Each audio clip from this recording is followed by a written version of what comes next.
خیام لاشاری بڑی سی میز کے پیچھے بیٹھا اپنے کام میں مصروف تھا۔ جب وہ دروازے کھٹکھٹاتی اندر آئی اور اپنا تعارف کروایا تو اس نے سر اٹھا کر اس لڑکی کو دیکھا۔ چہرے پر کوئی تاثر نہیں تھا۔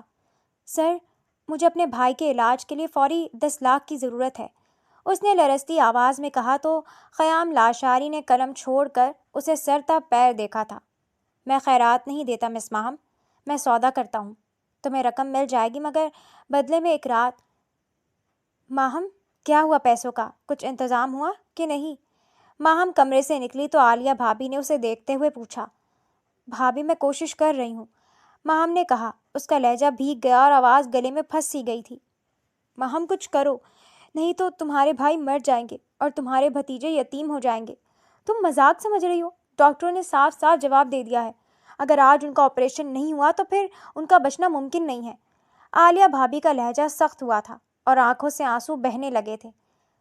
ماہم کو عالیہ کا انداز برا تو لگا تھا مگر اس وقت وہ عالیہ بھابھی کی حالت سمجھ رہی تھی۔ ان کا شوہر ہسپتال میں پڑا زندگی اور موت کی کشمکش میں تھا اور وہ بے بس اس کی زندگی بچانے کے لیے کچھ بھی نہ کر پا رہی تھی۔ بھابھی، آپ فکر نہ کریں، اللہ سب خیر کرے گا۔ میں اپنی طرف سے پوری کوشش کر رہی ہوں، لیکن رقم اتنی بڑی ہے کہ جو سنتا ہے سنتے ہی جھٹ سے انکار کر دیتا ہے، اور تھوڑا تھوڑا جو کوئی قرض دیتا ہے وہ ہسپتال کے روز کا خرچ ہو جاتا ہے۔ مجھے تو سمجھ نہیں آ رہی کہ اتنی رقم ایک ساتھ ہم کہاں سے لائیں گے۔ ماہم نے عالیہ بھابھی کو تسلی دی مگر خود وہ بہت پریشان تھی۔ آج ایک ہفتہ ہو گیا تھا وہ پیسوں کے لیے ماری ماری پھر رہی تھی۔ اس دن جب ڈاکٹر نے کہا کہ آپریشن کے لیے 10 لاکھ کی ضرورت ہے تو ماہم نے فوراً کہہ دیا کہ آپ آپریشن کی تیاری کریں، پیسوں کا انتظام ہو جائے گا، کیونکہ اس کی جو جان پہچان کے لوگ تھے ان کے لیے 10 لاکھ یوں بائیں ہاتھ کا کھیل تھا۔ مگر وہ نہیں جانتی تھی کہ ان بڑے لوگوں کے دل ذرہ ذرہ تھے۔ وہ لوگ 10,000 تو کیا 10 روپے دینے کے روادار بھی نہ تھے۔ ہفتہ گزر گیا تھا مگر پیسوں کا کوئی انتظام نہ ہو سکا تھا۔ اب تو ڈاکٹروں نے بھی ڈیڈ لائن دے دی تھی۔ بھابھی، جو پلاٹ ہے اگر ہم وہ بیچ دیں تو؟ کچھ یاد آنے پر ماہم عالیہ بھابھی کی طرف مڑی تھی۔ کیا کہا؟ پلاٹ؟ اس کا ذکر کہاں سے آ گیا؟ اچھا، تو تم اتنے دنوں سے اس کی طاق میں تھی، اسی لیے تو پیسوں کا کوئی انتظام نہیں ہو سکا، کیونکہ تم نے کوئی کوشش ہی نہیں کی۔ تم تو پلاٹ پر نظریں جمائی بیٹھی تھی۔ لیکن تم پاگل ہو؟ میں پاگل نہیں ہوں۔ پلاٹ بھی بیچ دوں اور خدا نہ خواستہ تمہارا بھائی بھی ٹھیک نہ ہو تو میں تو سڑک پر آ جاؤں گی، میرے بچے در در رل لیں گے۔ تمہارا کیا ہے، آج ہو کل بیاہ کر یہاں سے چلی جاؤ گی تو در بدر تو ہم ہوں گے نا۔ کوئی کرائے کے مکان میں ہمیں کتنا عرصہ رکھے گا؟ عالیہ بھابھی تو مستقبل کا نقشہ کھینچتے بیٹھی تھی۔ بھابھی، اللہ نہ کرے بھائی کو کچھ ہو، اللہ میرے بھائی کو لمبی اور صحت والی زندگی دے۔ آپ نے پلاٹ نہیں دینا تو مت دیں، کم سے کم اپنے منہ سے بدفعال تو مت نکالیں۔ رکھیں آپ اپنا پلاٹ سنبھال کر لوں گی میں کچھ نہ کچھ، ماہم نے تلخ لہجے میں کہا تھا۔ وہ ہر بات برداشت کر سکتی تھی مگر اپنے بھائی کی موت کی بات وہ خواب میں بھی برداشت نہیں کر سکتی تھی۔ وہ غصے سے کہتے عالیہ بھابھی کو سائڈ پر کرتے وہاں سے نکلی تھی۔ آفس پہنچنے تک بھی اس کا غصہ ٹھنڈا نہ ہوا تھا۔ وہ آفس پہنچی تو لیٹ ہو چکی تھی۔ کیا ہو گیا ہے ماہم؟ کہاں تھی تم؟ آج تیسرا دن ہے تم لیٹ آ رہی ہو۔ سر آج تمہیں چھوڑیں گے نہیں، وہ آلریڈی بہت غصے میں ہے۔ ماہم کی ساتھی کولیگ ارم اسے دیکھ کر بولی تھی۔ کچھ نہیں یار، بس ایسے ہی، ماہم بیگ رکھتے ہوئے بولی تھی۔ کیا حال ہے تمہارے بھائی کا؟ ارم نے پوچھا۔ کوئی حال نہیں ہے ارم، دعا کرو میرے بھائی کے لیے، کہیں سے پیسوں کا انتظام نہیں ہو رہا، ماہم نے روحاں سے لہجے میں کہا تھا۔ ارم اس کی واحد دوست تھی جس سے وہ اپنی حالت بالکل بھی نہ چھپاتی تھی۔ تو کیا تمہارے بھائی کا آپریشن نہیں ہوا؟ ارم نے پوچھا۔ کہاں ارم، پیسے ہوں گے تو آپریشن ہوگا نا، فی الحال تو پیسے ہی نہیں ہیں اور نہ جانے ہوں گے بھی کہ نہیں، کیا پتہ میرے بھائی۔ ماہم سے اس سے آگے بولا ہی نہیں گیا۔ وہ اپنے بھائی کی موت کا تصور ہی نہیں کر سکتی تھی۔ اس کا اس دنیا میں بھائی کے علاوہ اور کوئی تھا ہی نہیں۔ تم پریشان مت ہو ماہم، تمہارے بھائی کو کچھ نہیں ہوگا، کوئی نہ کوئی حل تو ضرور نکل آئے گا۔ تم ایسا کرو، سر سے بات کرو، شاید وہ تمہاری مدد کر دیں، ارم نے اسے دلاسا دیتے ہوئے کہا۔ وہ کہاں مدد کریں گے ارم، تم جانتی تو ہو وہ کس قدر کھڑوس ہیں، ماہم نے اپنے سر کا رویہ یاد کرتے ہوئے کہا۔ چلو تم کہتی ہو تو کوشش کر لیتی ہوں، ماہم نے بجھے دل کے ساتھ کہا اور پھر اپنی ٹیبل پر آئی تھی۔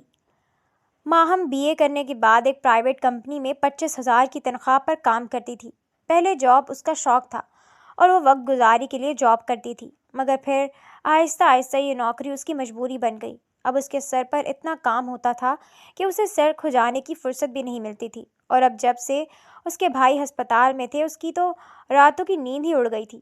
وہ پوری رات اپنے بھائی کی زندگی اور صحت کے لیے دعائیں مانگتی رہتی تھی۔ ماں باپ کو اس نے بچپن میں ہی کھو دیا تھا، اس کا بھائی ہی اس کے لیے اس کا سب کچھ تھا۔ وہ ہر وقت دعا کرتی رہتی تھی کہ اس کے بھائی کا سایہ اس کے سر سے نہ اٹھے۔ عالیہ بھابھی شوکت بھائی کی اپنی پسند تھیں۔ شروع میں انہوں نے ماہم کو کوئی اہمیت نہ دی تھی، مگر جوں ماہم بڑی ہوئی انہیں ماہم کا وجود کھٹکنے لگا تھا۔ نہ جانے کیوں انہیں ماہم سے ضد سی ہو گئی تھی۔ وہ اکثر ماہم کو برا بھلا کہتی رہتی تھی، مگر ماہم کی اچھائی تھی کہ اس نے کبھی کوئی بات اپنے بھائی کو نہ بتائی تھی۔ میٹرک کرنے کے بعد اس نے ٹیوشن پڑھانا شروع کر دی تاکہ اپنے خرچے نکال سکے۔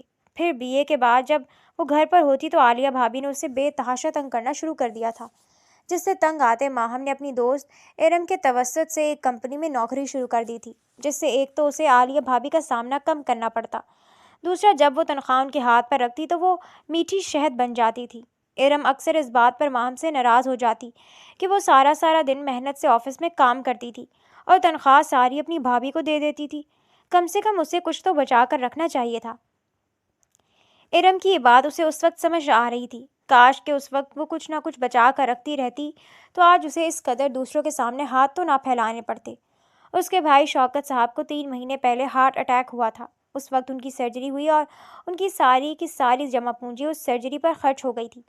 شوکت صاحب ٹھیک تو ہو گئے مگر پہلے والی بات نہ رہی تھی۔ پھر 3 مہینے بعد ایک ہفتہ پہلے انہیں پھر سے اٹیک ہوا تھا اور اس مرتبہ پھر سے سرجری ہونی تھی، مگر اب سرجری کے لیے ان کے پاس رقم ہی نہیں تھی۔ ہر طرف سے ناکام ہونے کے بعد ماہم نے ارم کی بات مانتے اپنے باس سے رقم ادھار لینے کا سوچا تھا۔ مس ماہم، آپ کو سر خیام اپنے روم میں بلا رہے ہیں۔ ماہم ابھی خیام لاشاری کے روم میں جانے کا سوچ ہی رہی تھی جب اس کے PA نے آ کر ماہم سے کہا، ٹھیک ہے میں آتی ہوں۔ ماہم نے کہا اور لیپ ٹاپ بند کرتے اٹھ کھڑی ہوئی تھی۔ میں آئی کم ان سر؟ خیام لاشاری کے روم کے باہر کھڑے ہو کر ماہم نے پوچھا۔ یس۔ خیام لاشاری کی گھمبیر آواز اسے سنائی دی تو وہ دروازہ دھکیلتی اندر داخل ہوئی تھی۔ سر آپ نے بلایا تھا؟ ماہم نے پوچھا۔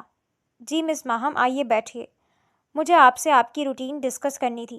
خیام لاشاری نے اسے ایک نظر دیکھ کر کہا اور پھر اس کے بیٹھنے کے بعد ایک لیپ ٹاپ کی اسکرین اس کی جانب کی تھی۔ جی تو مس ماہم، آپ کی روٹین پچھلے 1 ہفتے سے ڈسٹرب ہے۔ پچھلے 3 دن سے تو آپ تقریباً لیٹ آ رہی ہیں۔ کیا آپ اس کی وضاحت دے سکتی ہیں؟ جبکہ آپ جانتی ہیں کہ اس کمپنی میں پنکچویلٹی اور پابندی کتنی ضروری ہے۔ خیام لاشاری نے کرسی کی پشت سے ٹیک لگاتے ہاتھ دوسرے ہاتھ سے ملاتے ہوئے پوچھا۔ جی سر، میں جانتی ہوں کمپنی کا ہر فرد ہی وقت کا پابند ہے، بٹ میرے کچھ پرسنل ایشوز ہیں جن کی وجہ سے میں آج کل وقت پر نہیں آ پا رہی، ماہم نے مدھم لہجے میں کہا تو خیام لاشاری نے بغور اس کا جائزہ لیا تھا۔ اس کی آنکھیں ویران اور سرخ تھیں جبکہ آنکھوں کے پپوٹے سوجے ہوئے تھے، یوں لگ رہا تھا جیسے وہ کافی روئی ہو۔ کیا میں جان سکتا ہوں کہ وہ پرسنل ایشوز کیا ہیں؟ خیام لاشاری نے پوچھا۔ جی سر، آپ شوکت بھائی، میرے بھائی کو جانتے ہیں نا، جن کی 3 ماہ پہلے ہارٹ سرجری ہوئی تھی؟ ماہم نے کہا تو خیام لاشاری نے اسبات میں سر ہلایا تھا۔ جی میں جانتا ہوں انہیں۔ اب کیسی طبیعت ہے آپ کے بھائی کی؟ خیام لاشاری نے یوں ہی پوچھ لیا۔ وہ آج کل ہاسپٹل میں ایڈمٹ ہیں، ان کی پھر سے سرجری ہونی ہے، ان کے دل کا کوئی والو بند ہوا ہے، ماہم نے کہا تو اس کا لہجہ رند گیا تھا۔ اوہ اچھا، تو اس وجہ سے آپ لیٹ آ رہی ہیں اور جلدی جا رہی ہیں، خیام لاشاری نے کہا تو ماہم نے سر اسبات میں ہلایا۔ سر میں مانتی ہوں کہ میں لیٹ آتی ہوں اور جلدی چلی جاتی ہوں، مگر میں اپنا کام پورا کر کے جاتی ہوں۔ کوئی دن ایسا نہیں گزرا کہ جب میں نے اپنا کام ادھورا چھوڑا ہو، میں روز اپنا کام مکمل کر کے جاتی ہوں، ماہم نے کہا تھا۔ آئی نو، اسی لیے میں نے آپ کو روم میں بلا کر آپ سے وجہ پوچھی ہے کہ آپ کا کام وقت پر ہو رہا ہے، ورنہ آپ جانتی ہیں کہ میرے پوچھنے کا طریقہ کیا ہے، خیام لاشاری نے کہتے لیپ ٹاپ اپنی طرف موڑا تھا۔ شکریہ سر، ماہم اس کی اتنی عنایت پر اس کی مشکور ہوئی تھی۔ ٹھیک ہے، آپ جائیں اور اپنا کام کریں، خیام لاشاری نے اس کی طرف دیکھے بغیر کہا تھا۔ ماہم کرسی سے اٹھی اور مرے قدموں سے چلتی ہوئی دروازے تک پہنچی ہی تھی۔ وہ خیام لاشاری سے بات کرنے کی ہمت ہی نہ جٹا پا رہی تھی۔ مس ماہم، اینی تھنگ ایلس؟ ماہم کو دروازے کے قریب کھڑے انگلیاں مروڑتے دیکھ کر پوچھا۔ سر وہ، ماہم نے مڑ کر بس اتنا ہی کہا۔ کیا ہوا؟ کوئی پریشانی ہے کیا؟ خیام لاشاری پوری طرح سے اس کی جانب متوجہ ہوا تھا۔ سر، مجھے اپنے بھائی کے علاج کے لیے 10 لاکھ روپے چاہیے، آپ پلیز مجھے 10 لاکھ روپے دے دیں، ماہم نے کہا تو خیام لاشاری نے سر اٹھا کر اسے دیکھا۔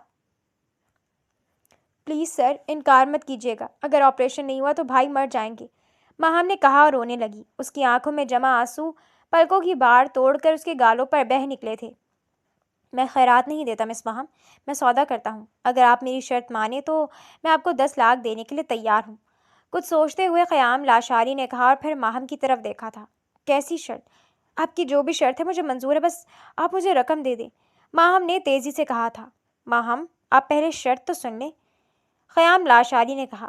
سر، میں نے کہا نا، آپ کی جو بھی شرط ہوئی مجھے منظور ہے، مجھے اپنے بھائی کی زندگی سے زیادہ ضروری کچھ بھی نہیں ہے، ماہم نے کہا تو خیام لاشاری کچھ دیر تک اسے دیکھتا رہا تھا۔ ماہم کی آنکھوں میں اپنے بھائی کو کھو دینے کا ڈر واضح نظر آ رہا تھا۔ اوکے، آپ بیٹھیں 2 منٹ، خیام لاشاری نے اسے کہتے انٹر کام اٹھایا اور اپنے مینیجر کا نمبر ملایا تھا۔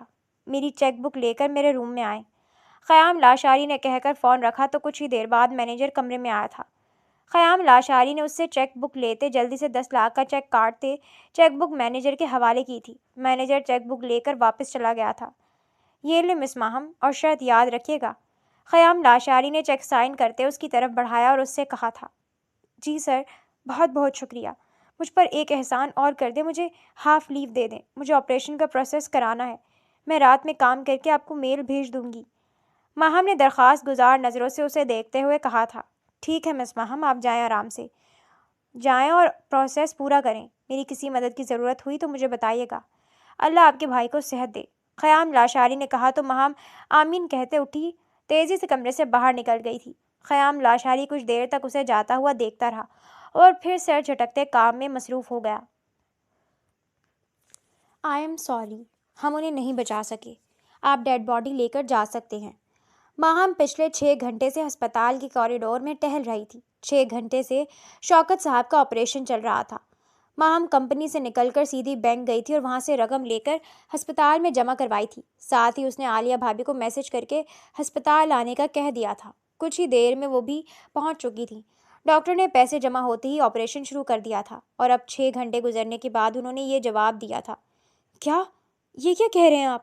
ایسا نہیں ہو سکتا، آپ نے کہا تو آپریشن ہوا تو بھائی بچ جائیں گے، وہ نہیں مر سکتے، نہیں مر سکتے وہ، آپ نے کیوں نہیں بچایا میرے بھائی کو، کیوں نہیں بچایا؟ ماہم کی حالت غیر ہو گئی تھی، وہ بالکل پاگلوں جیسا برتاؤ کرنے لگی تھی۔ دیکھیں، ہم نے کہا تھا ہم کوشش کریں گے، باقی تو اللہ کے کام ہے نا، ہم نے اپنی طرف سے پوری کوشش کی ہے، ان کی زندگی اتنی ہی تھی، آپ پلیز خود کو سنبھالیں، فیمیل ڈاکٹر نے ماہم کے کندھے پر ہاتھ رکھتے ہوئے کہا تھا اور وہاں سے چلی گئی۔ ماہم وہیں زمین پر بیٹھ کر گھٹنوں کے بل پھوٹ پھوٹ کر رو دی تھی۔ یہی حالت عالیہ بھابھی کی بھی تھی، وہ بھی وہیں زمین پر بیٹھتی رونے لگی تھی۔ ان کے سر کا سائبان انہیں چھوڑ کر ہمیشہ ہمیشہ کے لیے چلا گیا تھا، ان پر تو جیسے قیامت ٹوٹ پڑی تھی۔ خیر پڑوسیوں کی مدد سے ہی وہ میت کو گھر لائیں اور پڑوسیوں نے ہی میت کی تجہیز و تدفین کا انتظام کیا تھا۔ جنازے کے وقت عالیہ بھابھی کے گھر والے اور کچھ ان کے رشتہ دار بھی آ گئے تھے۔ کچھ روز تک تو آنا جانا لگا رہا تھا اور پھر زندگی معمول پر آ گئی تھی۔ بھابھی، میں آفس جا رہی ہوں، بچوں کو تیار کر دیں، جاتے ہوئے انہیں اسکول چھوڑا جاؤں گی۔ ماہم 10 دن بعد آفس کے لیے تیار ہو کر باہر آئی اور عالیہ بھابھی سے کہا تھا، تم کہاں آفس جا رہی ہو؟ اب تمہارا بھائی نہیں رہا، لوگ سو باتیں بنائیں گے، میری عدت ختم ہو جائے تو میں سادگی سے کہیں تمہارا نکاح کروا دوں گی، اس لیے تب تک گھر بیٹھو، عالیہ بھابھی نے اسے دیکھ کر کہا تھا۔ بھابھی، کوئی کیوں باتیں بنائے گا؟ آپ پریشان نہ ہوں، مجھے معلوم ہے کہ اب بھائی نہیں رہے، مگر مجھے ان کی عزت کا اب بھی خیال ہے، آپ فکر نہ کریں، ان کی عزت پر کوئی حرف نہیں آئے گا۔ باقی جہاں تک بات گھر بیٹھنے کی ہے وہ نہیں ہو سکتا، بھائی کے علاج کے لیے 10 لاکھ کا قرض لیا تھا میں نے، وہ بقایا ہے ابھی۔ میں نے تو سوچا تھا کہ اگر بھائی ٹھیک ہو گئے تو میں اپنی تنخواہ سے ہر مہینے آدھا قرضے میں دیتی رہوں گی، مگر اب مشکل ہی لگ رہا ہے، ماہم نے کہا تو عالیہ بیگم کا دھیان اب اس طرف گیا تھا۔ ماہم کے اوپر اتنے قرضے کا سن کر وہ کافی پریشان ہوئی تھی۔ اچھا ٹھیک ہے، تم جاؤ، بچوں کو کل سے لے جانا، آج رہنے دو، عالیہ بیگم نے کہا تو ماہم انہیں اللہ حافظ کہتی نکل آئی تھی۔ یا اللہ، میرے کیسے نصیب ہیں، شوہر بھی مر گیا اور نند بھی اتنا قرض لیے بیٹھی ہے، میں کیا کروں؟ اب یہ قرض تو ہماری 7 نسلیں بھی ختم نہیں کر سکتی، مجھے کچھ کر کے اس سے جان چھڑانی ہوگی، عالیہ بھابھی نے ماہم کے آفس چلے جانے کے بعد سوچا تھا۔ خیام، بس بہت ہو گیا، اب میں تمہاری ایک نہیں سنوں گی۔ تمہاری شادی اسی مہینے ہوگی اور یہ فائنل ہے، طیبہ بیگم نے کہا تو خیام لاشاری نے حیرت سے ان کی طرف دیکھا تھا۔ موم، آپ جانتی ہیں اور میں آپ کو بتا چکا ہوں کہ میں ابھی شادی نہیں کرنا چاہتا، پھر میرے ساتھ زبردستی کیوں کر رہی ہیں؟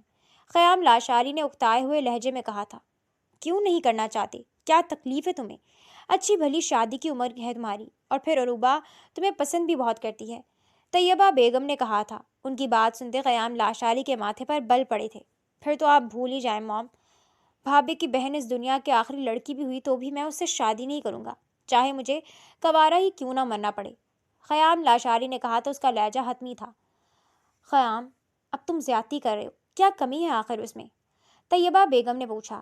کمی بھلے نہیں ہے، مگر اس میں کچھ چیزوں کی بہت زیادتی ہے جو کہ مجھے قبول نہیں، اس لیے میں اس سے شادی نہیں کروں گا، خیام لاشاری نے اٹک لہجے میں کہا۔ اس کا انداز تھوڑا سخت تھا۔ تمہارا دماغ خراب ہو گیا ہے بیگم، تو تم ان لوگوں سے بات کرو، ہم اسی مہینے بارات لے کر جائیں گے، پھر دیکھتا ہوں میں کہ یہ کیسے شادی سے انکار کرتا ہے۔ انور لاشاری صاحب بھی میدان میں اترے تھے۔ بابا، میں نہیں کروں گا یہ شادی، اور یہ میرا آخری فیصلہ ہے، خیام لاشاری نے کہا اور اٹھ کر وہاں سے جانے لگا تھا جب انور لاشاری صاحب اس کے سامنے آئے۔ اگر تم نے یہ شادی نہیں کی تو پھر بھول جانا سب کچھ، انہوں نے سخت لہجے میں کہا تھا۔ کیا مطلب ہے آپ کا؟ کیا بھول جاؤں؟ خیام لاشاری نے سوالیہ نظروں سے انہیں دیکھتے ہوئے پوچھا۔ مطلب یہی کہ میں تمہیں جائیداد سے آگ کر دوں گا۔ تم جانتے ہو ان لوگوں سے ہمارے کتنے اچھے بزنس ریلیشن ہیں۔ تم نے اگر عروبہ سے شادی کر لی تو ہمارے تعلقات اور بھی اچھے ہو جائیں گے، اگر تم نے شادی نہیں کی تو ہمیں اچھا خاصا خسارہ ہو جائے گا، انور لاشاری نے کہا تو خیام جواباً چپ ہی رہا تھا۔ شام میں خیام لاشاری نے عروبہ کا نمبر ملایا تاکہ اس سے بات کر سکے اور اسے کہے کہ شادی سے انکار کر دے، مگر 2-3 کالز کے بعد بھی عروبہ نے خیام لاشاری کا فون نہیں اٹھایا تھا، جس کے بعد خیام نے صبح بات کرنے کا سوچ کر فون رکھ دیا تھا۔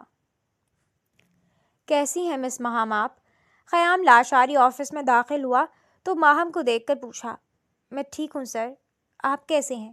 ماہم نے پوچھا۔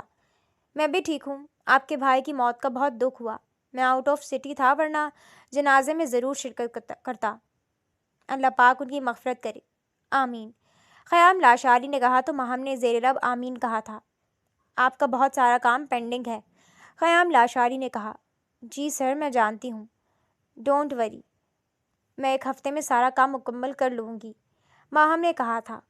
ٹھیک ہے، ایزی رہ کر کام کریں، فوکس ضروری ہے، یہ نہ ہو جلدی میں کام خراب ہو جائے، خیام لاشاری نے کہا۔ وہ کام کے معاملے میں بہت حساس تھا، وہ خود ہر ایک کام بہت دیکھ بھال کر اور تسلی سے کرتا تھا اور دوسروں سے بھی یہی توقع رکھتا تھا۔ اوکے سر، ماہم نے کہا تھا۔ خیام لاشاری باقی کولیگز کی خیر خبر لیتا اپنے آفس میں چلا گیا تھا۔ دن 10 بجے کے قریب اس کا فون بجا، اس نے دیکھا تو عروبہ کی کال تھی۔ السلام علیکم، عروبہ نے مدھم لہجے میں سلام کیا تھا۔ وعلیکم السلام، کیسی ہو؟ خیام لاشاری نے پوچھا۔ میں تو ٹھیک ہوں، لیکن لگتا ہے کہ آپ ٹھیک نہیں ہیں، آپ کی کالز وہ بھی میرے نمبر پر، عروبہ کا لہجہ شوق ہوا تھا جس سے خیام لاشاری کو سخت کوفت ہوئی تھی۔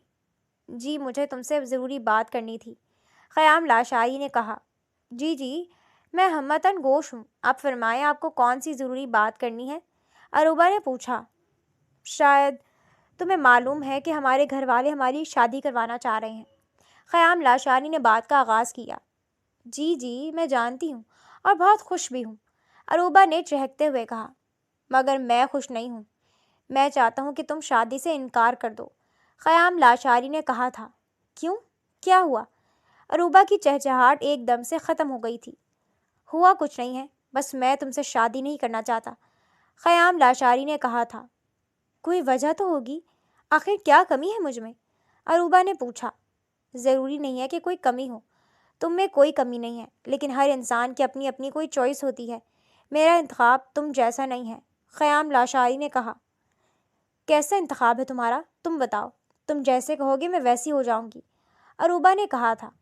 عروبہ، پاگل مت بنو، جو کہا ہے وہ کرو، اس شادی سے انکار کر دو، اسی میں ہم دونوں کی بہتری ہے، خیام لاشاری نے اب کی بار سختی سے کہا تھا۔ مجھے نہیں چاہیے کوئی بہتری، مجھے تم سے ہی شادی کرنی ہے اور میں تم سے ہی شادی کروں گی، عروبہ نے کہا تو خیام لاشاری نے فون کان سے ہٹا کر اس کو گھورا، ایسے جیسے عروبہ اس کے سامنے ہو اور وہ اسے غصے سے گھور رہا ہو۔ میرا کام تھا تمہیں بتانا، میں تمہیں بتا چکا ہوں، باقی آگے تمہاری مرضی ہے۔ اگر تم میری دوسری بیوی بننا چاہتی ہو تو تمہاری مرضی۔ خیام لاشاری نے کہتے ایک دم سے کال کاٹ دی تھی، جب اگلے لمحے عروبہ کی دوبارہ سے کال آئی تھی۔ خیام نے اس کی کال کاٹ دی۔ جب عروبہ نے دوبارہ سے کال کی، خیام لاشاری مسکرایا اور پھر کال کاٹ دی۔ 2-3 مرتبہ یوں ہی کال کاٹنے کے بعد خیام لاشاری نے کال اٹھائی تھی۔ کیا مسئلہ ہے؟ کیوں ڈسٹرب کر رہی ہو؟ بہت کام ہے مجھے، اتنا فضول وقت نہیں ہے میرے پاس، خیام لاشاری نے بنتے ہوئے کہا تھا۔ کیا کہا تم نے؟ دوسری بیوی؟ یہ کیا چکر ہے؟ عروبہ نے پوچھا تھا۔ یہی چکر ہے، میں آلریڈی نکاح کر چکا ہوں، اسی لیے تمہیں کہہ رہا تھا کہ شادی سے انکار کر دو، لیکن اگر تم نہیں کرنا چاہتی تو کوئی بات نہیں، جیسے تمہاری مرضی، مگر میں اپنی پہلی بیوی سے بہت محبت کرتا ہوں، تمہیں میرا پیار نہیں مل پائے گا، خیام لاشاری نے کہا تھا۔ تم ایسا کیسے کر سکتے ہو خیام؟ تم جانتے تھے کہ میں تم سے محبت کرتی ہوں، پھر بھی تم نے کسی اور سے شادی کر لی، کیوں؟ فون پر دوسری طرف موجود عروبہ چیخی تھی۔ یہ میری اپنی زندگی ہے، میرا جو دل آئے گا میں وہی کروں گا، اس کے لیے مجھے تمہاری یا کسی اور کی اجازت کی قطعی ضرورت نہیں ہے، اور جہاں تک بات ہے محبت کی تو وہ بھی سراسر تمہارا مسئلہ ہے، میں نے تمہیں نہیں کہا تھا کہ مجھ سے محبت کرو، خیام لاشاری نے سخت لہجے میں کہا تھا، اور پھر کال کاٹتے ہی فون ایئر پلین موڈ پر کر دیا تھا۔ سر میں آ جاؤں کیا؟ ماہم نے دروازے پر دستک دیتے پوچھا تھا۔ ہاں آ جاؤ۔ خیام لاشاری جو آنکھیں بند کیے سوچوں میں ڈوبا ہوا تھا، ماہم کی آواز سنتے ہوش میں آیا تھا۔ سر وہ مجھے آپ سے کچھ ڈسکس کرنا تھا اس فائل کے بارے میں، ماہم نے کہتے ایک فائل خیام لاشاری کی طرف بڑھائی تھی۔ مس ماہم، آپ اس وقت کوئی دوسرا کام کر لیں، کیا ہم اسے بعد میں پھر کسی دن ڈسکس کر سکتے ہیں؟ خیام لاشاری نے کہا۔ اوکے سر، جیسے آپ کہیں۔ ویسے آپ ٹھیک ہے سر؟ میرا مطلب ہے آپ کچھ پریشان دکھائی دے رہے ہیں، ماہم نے اسے دیکھتے ہوئے پوچھا تھا۔ ہاں کچھ پرسنل ایشوز ہیں، آپ جائیں اپنا کام کریں، خیام لاشاری نے کہا تو ماہم اٹھ کر باہر آ گئی تھی۔ کیا کروں اب؟ عروبہ تو 2 منٹ میں سارے خاندان کو بتا دے گی کہ میں شادی کر چکا ہوں، پھر میں کیا کروں گا؟ کسی نے مجھ سے میری بیوی کے بارے میں پوچھا تو کہاں سے لاؤں گا میں بیوی؟ کیا کروں؟ ایک مصیبت کو سر سے اتارتے اتارتے دوسری سر پر سوار کر لی ہے۔ خیام لاشاری خود سے ہی بڑبڑاتے ہوئے باتیں کر رہا تھا جب اس کا دوست معید کیبن کا دروازہ کھولتے اندر آیا تھا۔ ارے تو پاگل تو نہیں ہو گیا؟ یہ تمہیں اکیلے اکیلے بولنے کی عادت کب سے پڑ گئی؟ اور یہ کیا، ایک مصیبت اور دوسری مصیبت، یہ چکر کیا ہے؟ معید نے زبردستی اس کے گلے لگتے ہوئے پوچھا تھا۔ بیٹھ یار، شکر ہے تو آ گیا، میں بھی تجھے ہی بلانے والا تھا، خیام لاشاری نے اسے بیٹھنے کا کہتے کہا تھا۔ خیریت ہے؟ معید نے پوچھا تو خیام نے اسے ساری کہانی کہہ سنائی تھی کہ کیسے اسے اس کے گھر والے پچھلے کچھ عرصے سے شادی کے لیے مجبور کر رہے تھے، اور پھر کیسے آج اس نے عروبہ کو کال کر کے اسے جان چھڑانے کے لیے کہہ دیا کہ وہ شادی شدہ ہے۔ واہ بھائی واہ، کمال ہے، تجھے شادی ہی ملی تھی جھوٹ موٹ میں کرنے کے لیے، معید نے تالیاں بجاتے اسے داد دی تھی۔ اب تیرا ہو گیا ہو تو مجھے کوئی حل بتا، خیام لاشاری نے کہا۔ حل یہی ہے کہ اب تمہیں کوئی بیوی ڈھونڈنی ہوگی، معید نے کہا۔ کیا مطلب؟ خیام نے پوچھا۔ مطلب کہ اب تمہیں سچ میں شادی کرنی ہوگی، معید نے کہا تھا۔ یہ تو حل بتا رہا ہے یا مجھے اور پھنسا رہا ہے؟ خیام نے پوچھا۔ یار پھنسا نہیں رہا، تو مجھے دھیان سے سن، اب تجھے نا کوئی کانٹریکٹ میرج کرنی ہوگی، تبھی تجھے جھوٹ موٹ کی بیوی مل سکتی ہے، اور تیرے گھر والوں کو جھوٹی بہو، معید نے اس کے قریب ہوتے ہوئے کہا تھا۔ لیکن کوئی لڑکی مجھ سے کانٹریکٹ میرج کیوں کرے گی؟ خیام لاشاری نے پوچھا۔ پیسہ بیٹا، پیسہ، پیسہ انسان سے بڑے بڑے کام کرواتا ہے، بس تو کسی بھی مجبور لڑکی کے سامنے 5-10 لاکھ پھینک اور پھر تماشا دیکھ کیسے وہ تیرے ساتھ کانٹریکٹ میرج کے لیے تیار ہو جاتی ہے، معید نے کہا تو خیام لاشاری اسے دیکھتا رہا۔ کیا سوچ رہا ہے؟ اسے خاموش دیکھ کر معید نے پوچھا۔ یہی کہ اب مجبور لڑکی کہاں سے آئے گی، خیام لاشاری نے کہا تو معید زوردار کہکہا لگا کر ہنس پڑا تھا۔ مجبور لڑکی ڈھونڈنا کون سی مشکل ہے، یہاں اپنے ارد گرد دیکھو، تمہارے آفس میں، باہر بازار میں، کسی ہوٹل میں، کہیں نہ کہیں تمہیں کوئی نہ کوئی ایسی لڑکی مل جائے گی جو مجبور ہوگی، جس کے گھر میں کوئی نہ کوئی پریشانی چل رہی ہوگی، کسی کا باپ بیمار ہوگا تو کسی کا بھائی، کسی کی ماں کینسر سے مر رہی ہوگی تو کسی کی بہن سسرال کا من پسند جہیز نہ ہونے کی وجہ سے گھر میں بیٹھی ہوگی۔ بہت مجبوریاں ہوتی ہیں، تمہیں آسانی سے کوئی بھی لڑکی مل جائے گی، معید نے کہا تو خیام لاشاری کا ذہن فوراً سے ماہم کی طرف گیا تھا۔ ماہم یوں بھی خوبصورت، پیاری اور اخلاقی لڑکی تھی، دوسرا اس کی جان پہچان کی تھی، سو خیام لاشاری کو اس کام کے لیے وہی مناسب لگی تھی۔ وہ لوگ مزید کچھ دیر تک اس بارے میں ڈسکس کرتے رہے تھے اور پھر دونوں ایک ساتھ لنچ کرنے چلے گئے تھے۔ مس ماہم، آپ کو یاد ہے آپ نے اپنے بھائی کے آپریشن کے لیے مجھ سے قرض لیا تھا؟ خیام لاشاری نے کچھ روز بعد ماہم سے پوچھا تھا۔ جی سر، مجھے یاد ہے۔ میں آپ کو سارا قرض تو نہیں لوٹا سکتی، لیکن آپ میری تنخواہ سے ہر مہینے 20% اپنے قرض میں کاٹ لیجیے گا، ماہم نے رندے ہوئے لہجے میں کہا۔ اس کی نگاہیں جھکی ہوئی تھیں۔ آپ سے کس نے کہا مس ماہم کہ میں آپ سے قرض واپس مانگ رہا ہوں؟ آپ شاید بھول گئی ہیں کہ میں نے آپ کو وہ قرض ایک شرط پر دیا تھا، اور وہ شرط آپ نے قبول بھی کی تھی۔ خیام لاشاری نے اسے یاد دہانی کروائی تھی۔ جی میں جانتی ہوں سر، مجھے یاد ہے۔ آپ کی کیا شرط ہے؟ میں ماننے کے لیے تیار ہوں، ماہم نے کہا تھا۔ شرط یہ ہے کہ آپ کو مجھ سے شادی کرنی ہوگی، خیام لاشاری نے کہا تو ماہم نے حیرت سے اسے دیکھا تھا۔ جی سر؟ ماہم نے حیرانگی سے پوچھا۔ اسے لگا کہ شاید اس کے سننے میں کچھ غلطی ہوئی ہے۔ جی مس ماہم، میری یہی شرط ہے کہ آپ کو مجھ سے شادی کرنی ہوگی، لیکن فکر کرنے کی ضرورت نہیں ہے، یہ شادی صرف ایک پیپر میرج ہوگی۔ آپ کو میرے گھر اور خاندان والوں کے سامنے میری بیوی بننے کی ایکٹنگ کرنی ہوگی، بس۔ پھر جب میں اپنی پوزیشن میں ہو گیا تو ہم الگ ہو جائیں گے، خیام لاشاری نے اسے بتایا تو ماہم جو یہ سوچ کر خوش ہوئی تھی کہ شاید خیام لاشاری اس کی محبت میں مبتلا ہو کر اس سے شادی کر رہا ہے، اس کی بات سننے کے بعد اس کا دل مرجھا گیا تھا۔ اگر میں کہوں کہ میں آپ سے پیپر میرج نہیں کر سکتی تو؟ ماہم نے پوچھا تھا۔ تو پھر آپ کو ایٹ دا رائٹ ٹائم ابھی اور اسی وقت مجھے 10 لاکھ روپے واپس کرنے ہوں گے، خیام لاشاری نے کہا تو ماہم کے چہرے پر ایک تاریک سا سایہ آ کر گزر گیا تھا۔ ٹھیک ہے سر، میں آپ سے شادی کے لیے تیار ہوں، ماہم نے کچھ دیر سوچنے کے بعد کہا تو خیام لاشاری نے گہری سانس بھری تھی۔ اوکے ٹھیک ہے، میں انتظام کر کے تمہیں بتاؤں گا، خیام لاشاری نے کہا تھا۔ ماہم اٹھ کر آفس سے باہر نکل گئی تھی۔ ماہم سہراب ولد سہراب علی، آپ کا نکاح خیام لاشاری ولد انور لاشاری سے 10 لاکھ روپے سکہ رائج الوقت پاکستانی ہونا قرار پایا ہے۔ کیا آپ کو یہ نکاح قبول ہے؟ اگلے روز ماہم خیام لاشاری کے ساتھ اس کے فلیٹ پر موجود تھی۔ معید سمیت خیام لاشاری کے 6 دوست موجود تھے، جبکہ ماہم کی طرف سے صرف ارم ہی شامل تھی جو اس کی رازدار تھی۔ جی قبول ہے، قبول ہے، قبول ہے، ماہم نے گہری سانس لیتے کہا تھا۔ اس کے بعد مولوی نے خیام لاشاری سے بھی پوچھا تھا، اس نے بھی اقرار کرتے نکاح نامے پر سائن کیے تھے۔ اس کے ساتھ ہی اس نے کانٹریکٹ پیپر نکال کر ماہم کے سامنے رکھا تھا، جسے پڑھتے ماہم نے اس پر بھی سائن کر دیا تھا۔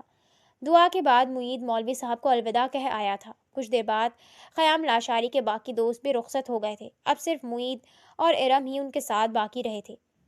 اب ہم لوگ جائیں؟ ماہم نے کھڑے ہوتے ہوئے خیام لاشاری سے اپنے اور ارم کے بارے میں پوچھا تھا۔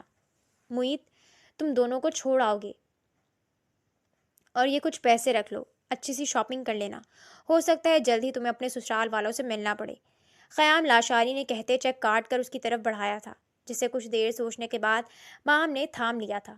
معید تم جاؤ، انہیں ڈراپ کر دو، خیام لاشاری نے پھر معید سے کہا تو معید نے سر اسبات میں ہلایا تھا۔ آج تو تمہاری چھٹی تھی، پھر تم کہاں گئی تھی اور کہاں سے آ رہی ہو؟ وہ گھر پہنچی تو عالیہ بھابھی اس کی کلاس لینے کے لیے کھڑی تھی۔ وہ یوں بھی آج کل اس کو بہت تنگ کرنے لگی تھی۔ بھابھی میری دوست کا نکاح تھا، اسی میں گئی تھی، ماہم نے بے تاثر لہجے میں کہا تھا۔ اچھا، مگر تیاری تو تمہاری ایسی ہے کہ جیسے تمہارا خود کا نکاح ہوا ہو، عالیہ بھابھی نے اسے سر تا پیر دیکھتے ہوئے کہا تو اس کے چہرے پر رنگ سا آ کر گزر گیا تھا۔ نہیں بھابھی، وہ میری بیسٹ فرینڈ ہے، اتنی تیاری تو بنتی ہے، آپ کو میری تیاری ایسے ہی زیادہ لگ رہی ہے، ماہم نے تھوک نگلتے ہوئے کہا تھا اور سائڈ سے نکلتے اپنے کمرے میں آ گئی تھی۔ سب سے پہلے اس نے اپنا چیک چھپایا تھا، وہ اگر غلطی سے بھی عالیہ بھابھی کے ہاتھ لگ جاتا تو قیامت آ جاتی، وہ تو ویسے ہی چھوٹی سے چھوٹی بات کا بتنگڑ بنا لیتی تھی۔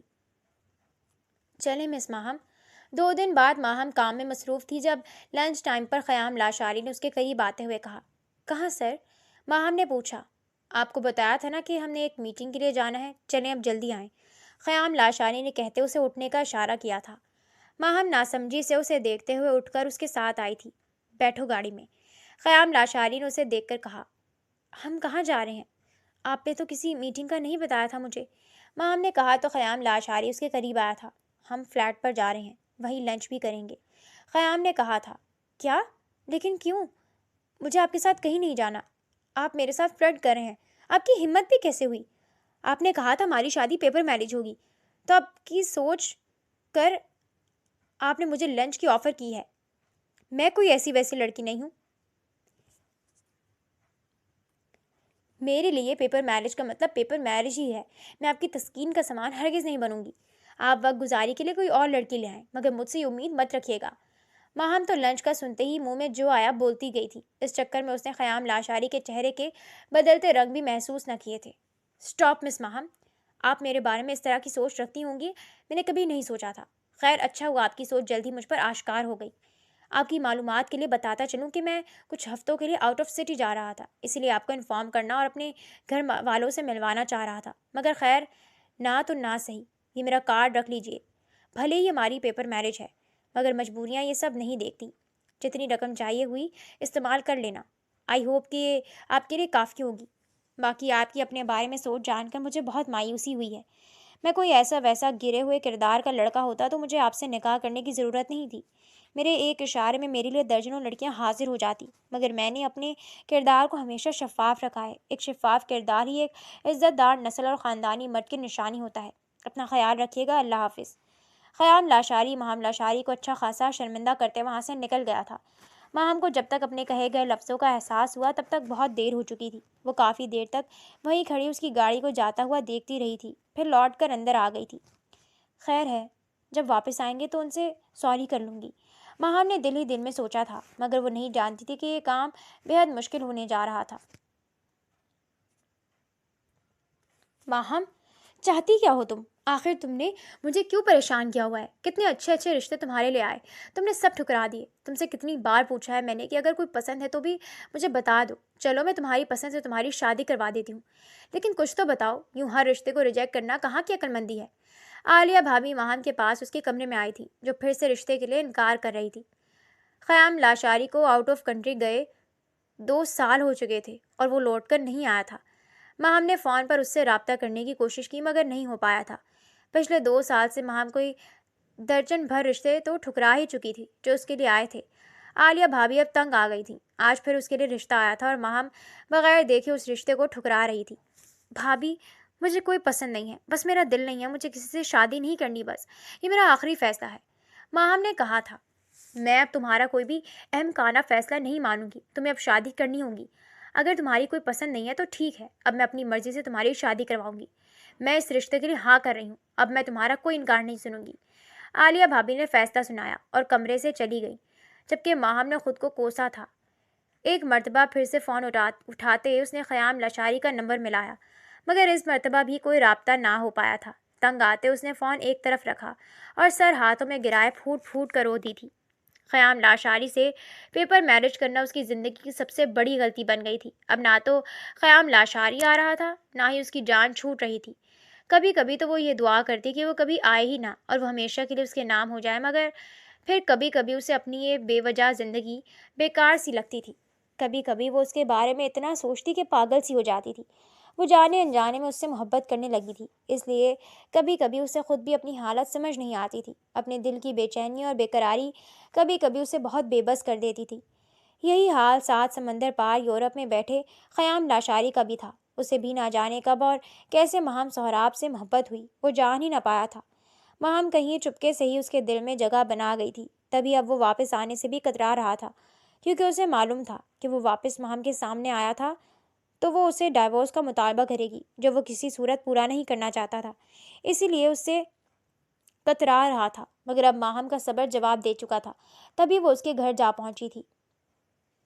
وہ شاور لے کر روم میں آیا تو اسی وقت اس کے موبائل کی بیپ بجی تھی۔ اس نے موبائل اٹھا کر دیکھا تو گھر سے میسج تھا۔ اس نے وائس نوٹ پلے کیا تھا۔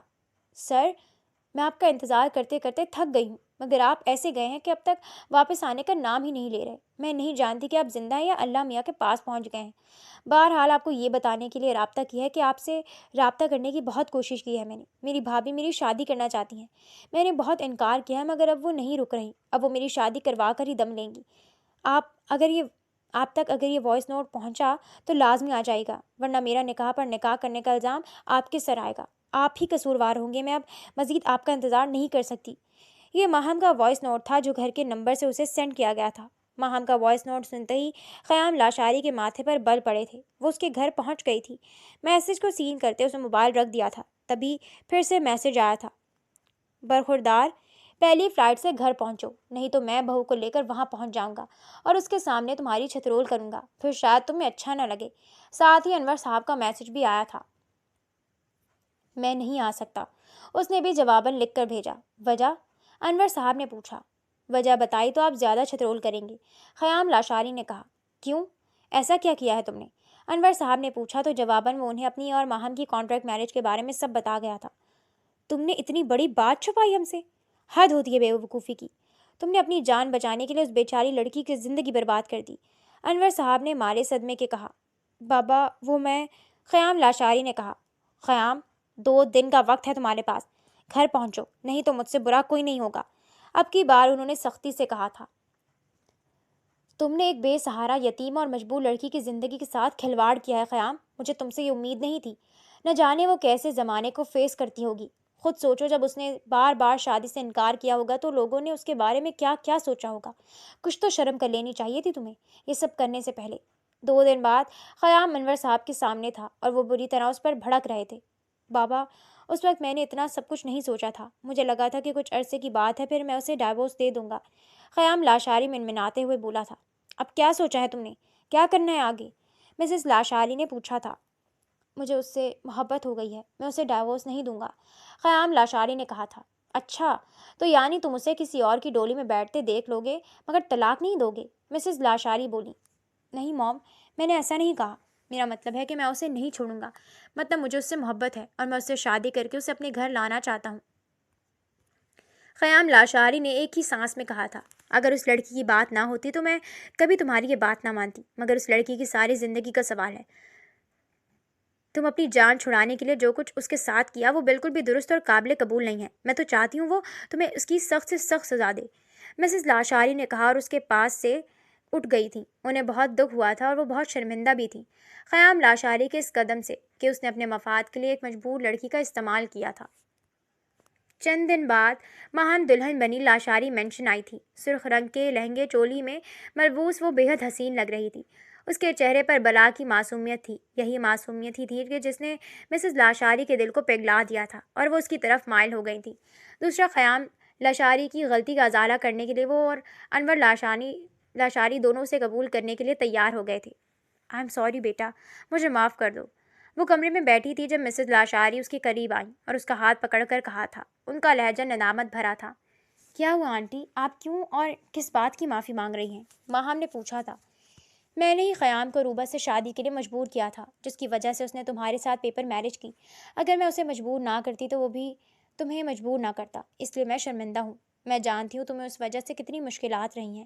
تمہاری بھابھی کا رویہ سب کچھ ظاہر کر رہا تھا، لیکن بیٹا پھر بھی میں کہوں گی کہ اپنی بھابھی کی طرف سے کبھی اپنا دل میلا نہ کرنا. وہ منہ کی جیسی بھی ہے بیٹا، مگر دیکھو بھائی کی وفات کے بعد اس نے تمہیں گھر سے نہیں نکالا اور نہ ہی تم پر کوئی بہتان لگایا. ورنہ آج کل تو جیسے حالات ہیں تم سب جانتی ہی ہو. تمہاری بھابھی کی سختی کی وجہ یہی تھی کہ کہیں تم بھٹک نہ جاؤ. باقی خیام نے جو کیا اب تمہاری مرضی ہے، تم اس کے ساتھ خود نپٹ لینا. مسز لاشاری نے کہتے ماہم کے ماتھے پر پیار دیا تھا اور کمرے سے باہر چلی گئی تھی. جبکہ ان کے جاتے ہی ماہم بھی اٹھی تھی. چینج کرتے دروازے کے قریب آ بیٹھی تھی. خیام لاشاری گنگناتے ہوئے کمرے میں داخل ہوا مگر اگلے ہی لمحے بوکھلا کر باہر بھاگا تھا. ماہم نے اس پر تکیوں اور کوشن کی بچھاڑ کر دی تھی. ماہم میری بات تو سنو، خیام نے دروازے کے سائڈ پر ہوتے کہا. کیا سنوں؟ ہاں کیا سنوں؟ آپ نے کوئی کرنے والی بات کی ہے؟ کوئی ایسا کرتا ہے کیا؟ آپ کو پیپر میرج کا مشورہ کس نے دیا تھا؟ مجھ سے محبت تھی تو یوں ہی شادی کر لیتے. پیپر میرج کا کس نے کہا تھا آپ کو؟